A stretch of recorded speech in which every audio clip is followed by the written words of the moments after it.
Morning, everyone. So the short reflection for this morning is taken from the Bible that I've just read to us, John chapter 1, verse 1 and 14. The first 18 verses of the Gospel of John are called the prologue. The prologue is one of the most complex theological statements in the Bible. Both Augustine and Chrysostom are reported to have said, "It is beyond the power of humans to speak as John does in his prologue." John Calvin wrote of the prologue, "Rather should we be satisfied with this heavenly oracle, knowing that it says much more than our minds can take it."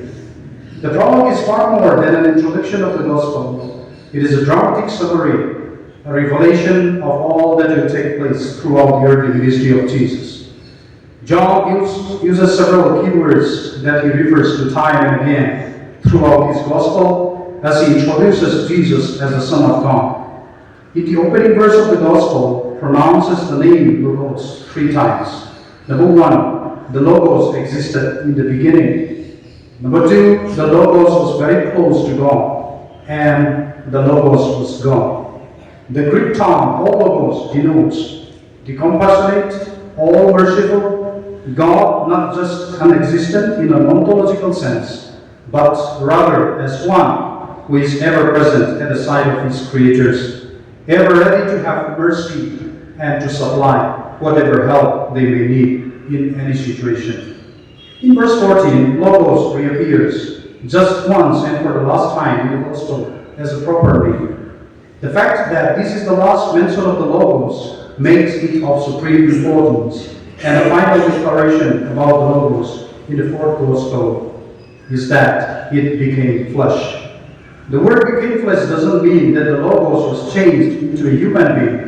It has just been suggested that one reason why John used subs, not anthropos, might have been to preclude any such misinterpretation.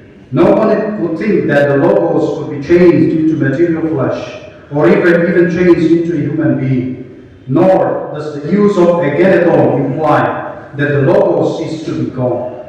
The sense is that the Logos became a human being without ceasing to be God. Thus, the purpose of egeneto is to emphasize that Logos did not just dwell in human flesh and did not just have a human body to speak his or her part for one or more performances.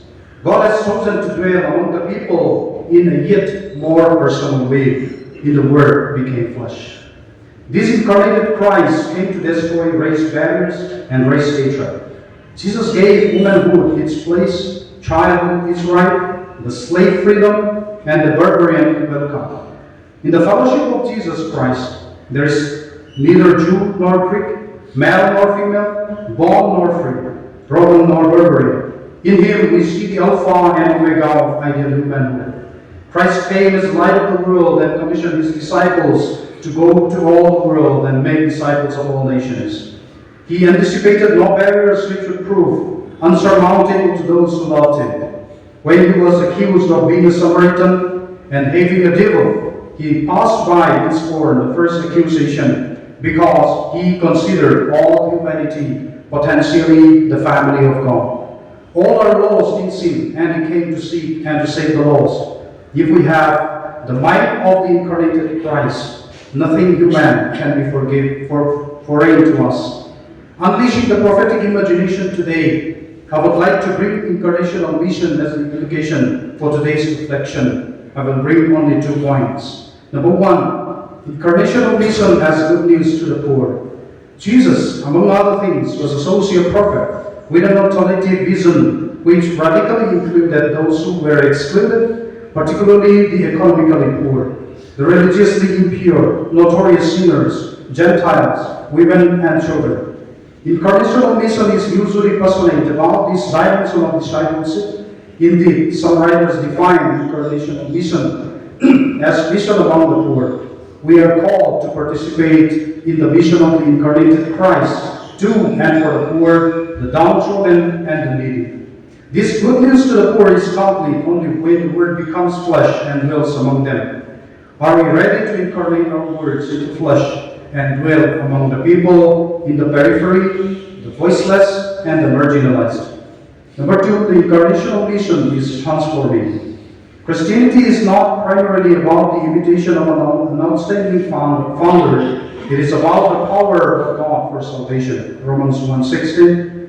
What this means is that the continuing transforming power of the incarnation is central to Christian mission, and that incarnational mission is more than the invitation of Christ. It is transforming, and transformation needs following, and following needs transformation. Christian mission today should be a transforming power in the context where corruptible power surpasses the incorruptible. We are called to follow Jesus and transform the society.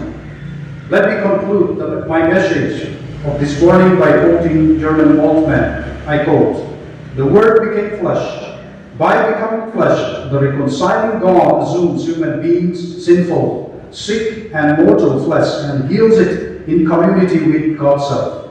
God's eternal logos becomes a human body, a child in the manger, a savior of the sick, a tortured human body on Golgotha. In this body form of Christ, God brings about the reconciliation of the world. In His taking flesh, exploited, sick, and shattered human bodies experience their healing and indestructible dignity." May God bless His holy word.